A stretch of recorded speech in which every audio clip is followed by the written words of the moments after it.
After e4, e5, knight f3, knight c6, knight c3, the 3 next game is on the board. Black goes on with the winner. Black goes on with our favorite move, f5. And after d4, the main move we're exploring at this stage, as mentioned in the previous video, we take the pawn in e4. So in previous video we went through knight e5 and everything that happens next. What happens after knight takes in e4? Okay, you attack the knight immediately with d5, and now black is already in trouble. We're gonna look at three options, three types of setup. Knight to c3, for example, going back, you play e4, attacking the knight, and we already have a better center than white. White moves the knight, knight to e5. Let's see how to take it from here. You take, pawn takes back, and now bishop to e6. You're gonna develop, you're gonna play queen d7, and then long castle. That's how you're gonna be playing this game. Also, and also because you never have the natural f6 square for the knight, so you're gonna play knight e7, knight f5. That's how it looks like. So after the best moves, you're only going to play best moves from now on. c6, you build this center, you made these pieces unable to do anything. The bishop just doesn't have any square to go to. The knight doesn't have anywhere to go to either. After castling, queen to d7. And after bishop to e3, allowing development of the queen and maybe the rooks, nothing's just going to happen. Remember, because in this type of game, white has a knight in c3 because the knight went back to c3, losing a tempo, meaning that white is now depriving himself the possibility to play c4, which is the breakthrough type of move that you want to use to hit the center that the black player is controlling.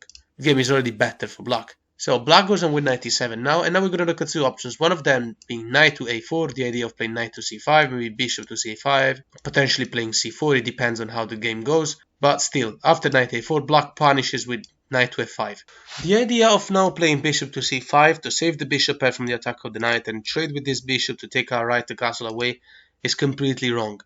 Because now white will have to give up on the idea of playing c4. So b6 comes now attacking the bishop will have to move. If bishop does take her bishop, then rook takes back. And now the idea of playing c4 to hit the center loses because of d4. We have a passed pawn that is now very strong and black is winning this endgame. In this position, what happens after knight to c5, attacking these two and winning the bishop pair, basically forcing us to take? Well, not really, because actually black wins immediately. Knight takes bishop. And now we're threatening to win this knight for free, so pawn takes back doesn't work because you will simply play bishop takes c5, you're up a piece.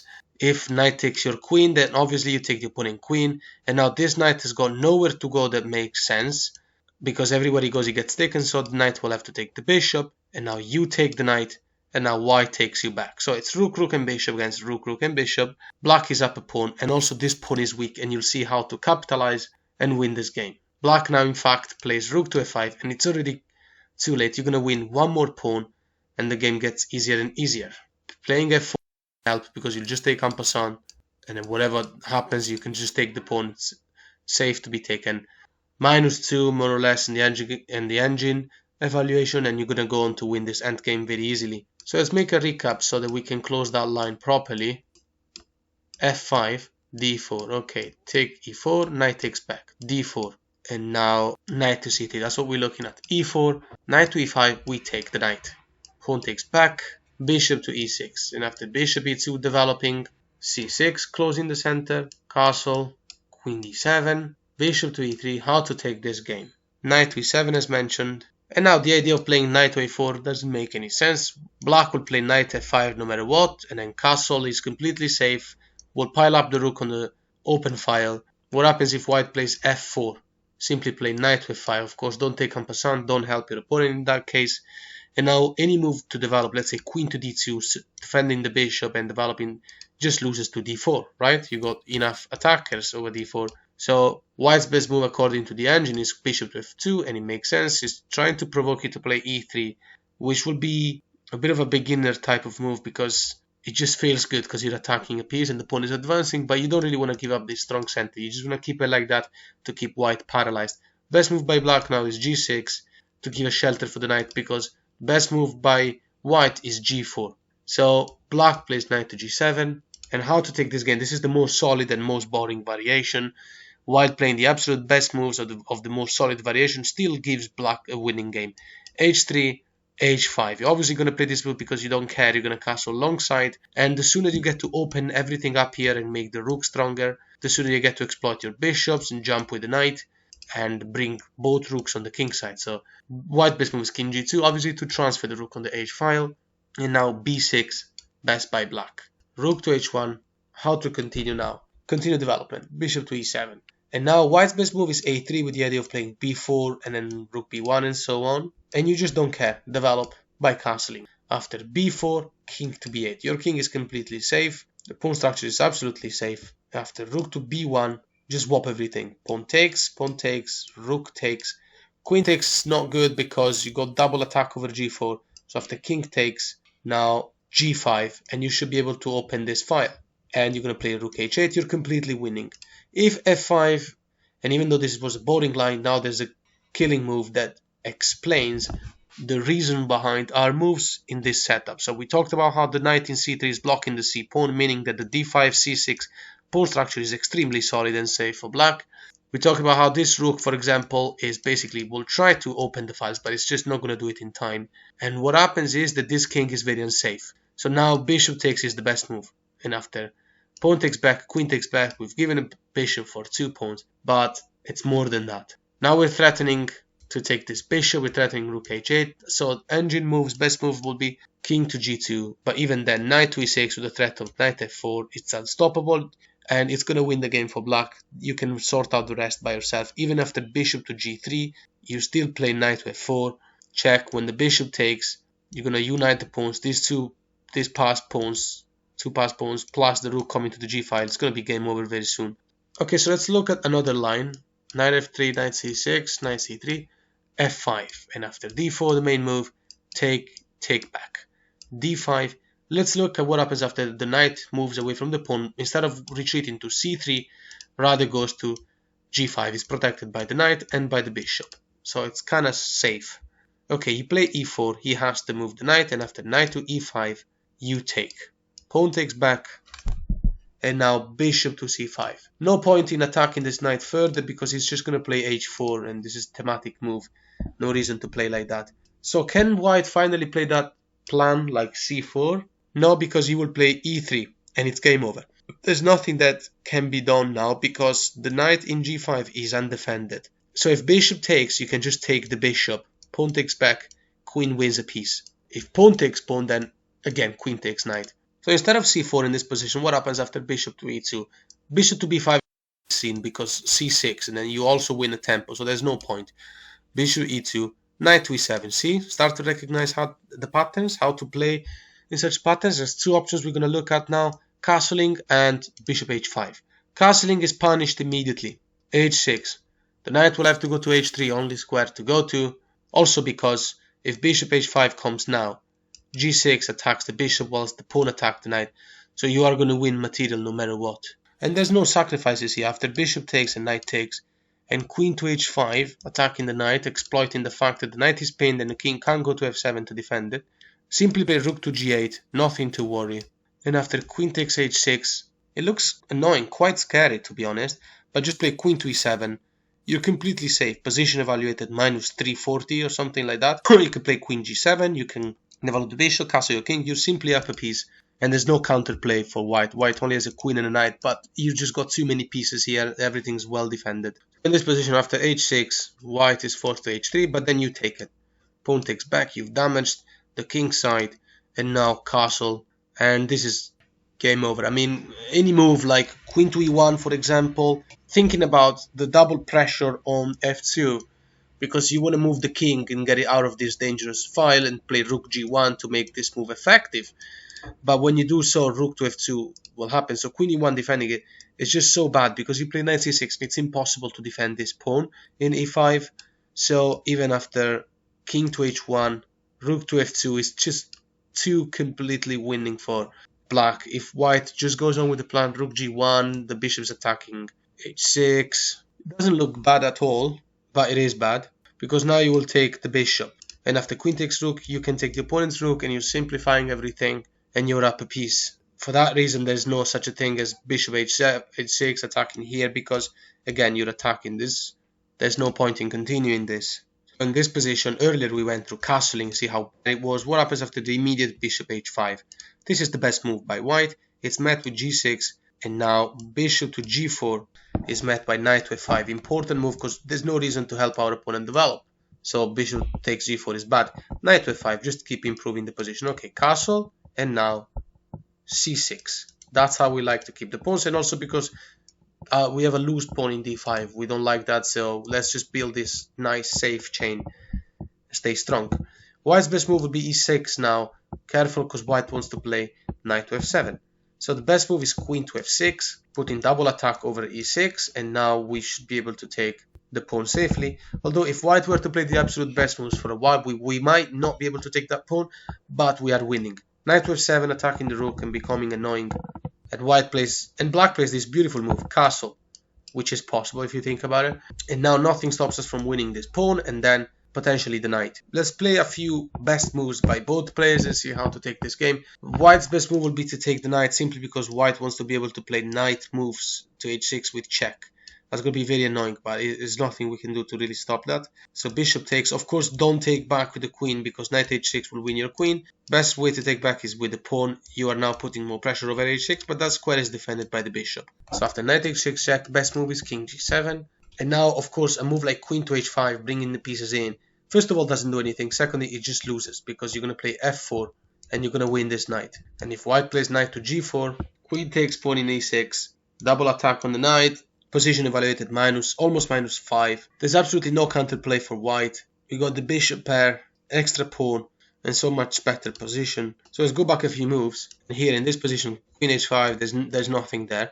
White's best move will be b4. And now black's best is bishop to e7. No reason to keep being attacked forever. Yeah, we're no longer pinning the pawn in f2, but we also have to be careful to white's counterplay. This is white playing the absolute best moves. Rook to b1 is very dangerous, because bishop to b2 wins the game for white. So black now will have to play queen to e6, although it would be tempting to play bishop takes e6 and develop, but then you'd be pinning your queen to the king. So rook b3 is the best move by white, and best by black is f4, preventing rook g3. Anyway, rook to h3 now comes to defend the knight and bring the pieces forward. Bishop to g5, now you understand why the bishop went to e7, right? Bishop to g5 putting double attack on the knight. It looks like this is trapped, but bishop to b2 is best by white. This is what happens when you make the opponent play engine moves. Bishop to b2 check, and now the best way to block is bishop to f6. You can't really move the king anywhere, so you're not going to be winning that knight. Best move by white would be bishop to c1, attacking this pawn. And obviously bishop g5 will give birth to potential repetition. So black plays the best move, queen e8. The idea is to give a discover attack on this rook. So after white's best move, which is g4, I mean, look, your opponent is not going to play all of the best moves until this point. You're going to win way before that. Bishop to e5 is best, and after rook to h5, to give you the craziness, even in this scenario, with this boring variation, queen takes rook. Boom. And rook h5 was the best move by white. Queen takes rook is fantastic. Pawn takes back, but now you're going to be winning, because you're going to take this knight, and once the knight is off the board, that's when the game begins, because I can't even think of doing my best in chess if my opponent still has a knight, because I know that sooner or later he's going to fork me. So let's go on a few moves now. Best move by white, in order to allow the queen to defend the kingside area against potential attacks, and also give the king more escape, because we're about to play the bishop, the rook, the bishop to g2. So this is the move f3. This is met with rook check, and now king to f2 already cannot be played, because you are going to be winning more material. Bishop h3 just does the job. You're going to be playing rook g2, the other rook is coming as well.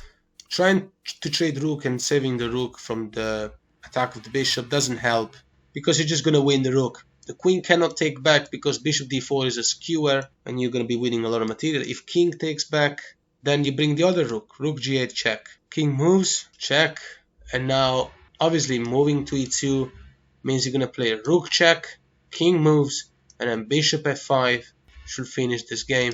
Whereas king moves to e1, bishop to c3. It's a disaster. So in this position after e3, what happens after the sacrifice of the bishop? Rook g2 check, king e1. In this position you can even play like bishop to c3, and then bishop blocks. You can just take the bishop, you're winning so much material. Or the best move, even more painful, will be pawn takes bishop. This is really beautiful. Position evaluated -10, and I think you all know how to win this endgame. And by the way, in this position, earlier we went through, well, after rook g8 check, we went through king f2 and so on. What happens after king to h1? Same thing, bishop h3, threatening so much stuff, like bishop g2 check, king moves, and bishop f3 wins the queen, so rook g1. Okay, now pawn takes in f3. Now there's so much attack over g2. It's a massacre. After queen takes f3, still, it doesn't change anything. Rook takes, king takes, rook check. And now as the king going back means bishop g2, you can swap everything and you got way more pawns than your opponent, you're winning the endgame. If instead the king tries to go to f2, rook to g2 check, you're forcing swap. If white still refuses the swap, king e1, okay, then rook g1 check. And now you're going to be winning a free bishop. King to d2 to defend it, bishop to g4 attacking the queen. The queen's got nowhere to go except f2, but then checkmate. One last recap. Knight f3, knight c6, knight c3, f5, d4. Okay, take back. d5, and now we're going to look at bishop to g5. Looks like the most active move. Okay, you defended with bishop, and now you have two pieces attacking this bishop and one pawn attacking this knight. That means that the swap is forced. Because if the bishop moves away, you can take the knight. If the knight moves away, then you can take a free bishop.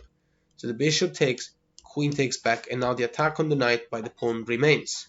So it looks like there's plenty of squares where the knight can go to, but the position is compromised anyway. Knight g5 loses immediately because of e4.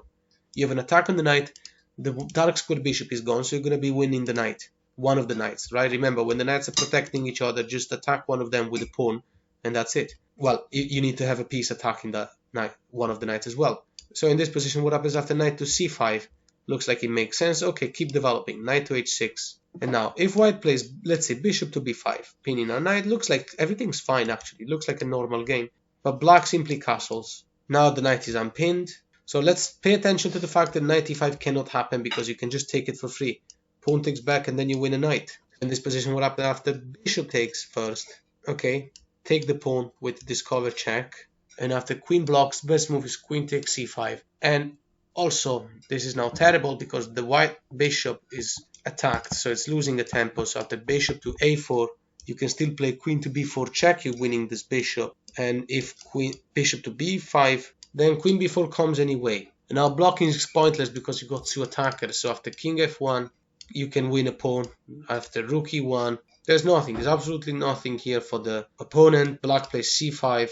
We've got a majority here. On the queen side, we're going to start pushing. White can never castle. Black is going to develop the bishops. And after a6, b5 attacking the bishop, getting rid of that bishop from that diagonal. Rook e8 should be a winning move. Position evaluated -5 almost. So let's look at the other idea. In this position, we went through bishop b5 idea. What happens after bishop to e2? More solid. Okay, e4 comes now. And after knight to d2, how do we respond to this move? Okay, take the pawn for free. And after knight d2, b3, defending the knight, suggesting a swap, also putting double attack on the knight in d4 and getting some development, and simply take the bishop. Queen takes back and now castle. And after long castle, how to continue? b6, attack the knight. Now this is just a bad position because the white player will have to play knight a4, knight c3 once again. And after that, he will not be able to castle because even after knight a4, black is threatening knight g4 with extra attack over f2, potentially of going to h4 if white castles this side. White, let's say white long castles, then as mentioned, b6 is a threat. The knight will have to go here to a4, but still you're winning so much now. Bishop to g4, winning's material. f3 is not possible because queen to g5 check, and then you're going to be winning material. You got so much attack over f3. If queen blocks, makes it even easier. Queen takes, rook takes, and now again you are winning material. Got double attack over f3. This is a crucial advantage. White takes with the pawn, for example, attacking the bishop. Okay, bishop takes, attacking the rook, and after rook to f1, rook can't even take in d5 because this bishop is a god. Black now plays c5 and has a majority both on the king side and on the queen side. There's no compensation for white at all. Position evaluated -4. So let's do the last recap. e4, e5, knight f3, knight c6, knight c3, f5, d4, we take the pawn. And after knight takes back, d5. After bishop g5, we play bishop e7, and now the swap is forced. Bishop takes, queen takes. The attack on the knight remains. We went through knight g5 and knight c5, and they're both really bad. Let's see what happens after knight g3. Okay, same thing. Very similar scenario, e4. And after the knight moves, well, obviously knight e5, there's double attack on it. So after knight d2, h5, threatening to win the opponent knight already. So after h4, bishop to g4, our bishop will be there unbothered. The c pawn has not been moved by white, so the queen can't go anywhere. So after bishop to e2, bishop swaps. Very easy to remember. Queen takes now loses to knight d4. This is just too strong. At the end game, it's just extremely pleasant. The queen can go anywhere to check us or anything. The queen will be forced back to d1, but then you can just play moves like knight f6, knight g4, long castle. You're completely safe. You're up a central pawn. No compensation at all. Better center. In this position, if the knight takes back after knight takes e2, knight takes e2, protecting d4, then knight develops to h6, and after c3, defending the pawn, allowing the queen somewhere else to go. Let's see this setup. We haven't looked at anything like this. Still, knight to g4. It's just too good. The knight is there to stay, and after queen to b3, targeting a weak pawn, targeting this pawn in d5, there's no compensation because you just play long castle and you protect everything. And after long castle, and white can't really castle anywhere. If castle this way, then knight f2, you're winning so much material. If white castles this side, then queen h4 ends the game. Then the knight can't be attacked by a pawn because you're going to have the square e3 available from where the knight will be ruling over humanity. And anyway, you're threatening also rook to f8, you're reaching the second rank no matter what. There's no counterplay for the opponent.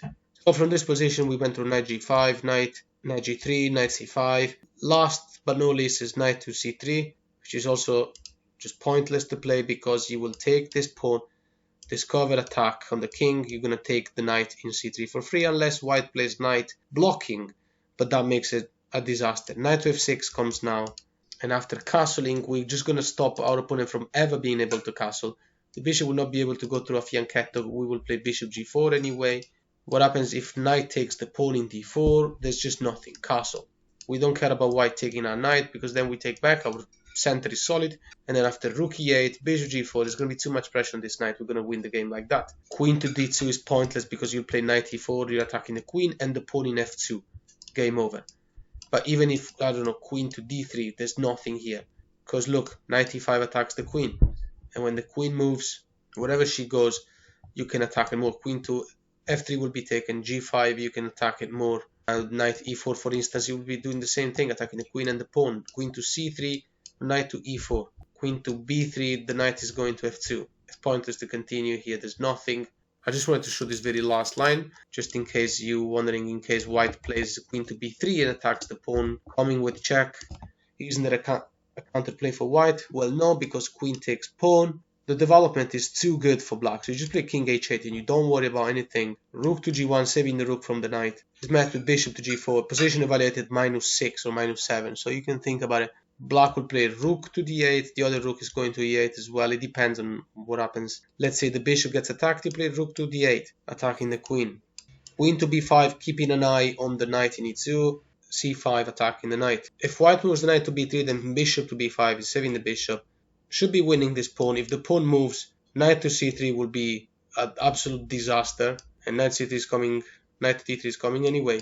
If instead in this position white takes a bishop, which is a very strong bishop, you take the knight. Position is evaluated -13. The idea here is to play d3, and after all the swaps, well, white will have to give up the queen. Rook to d1 to stop d3 from happening doesn't work because you just push anyway.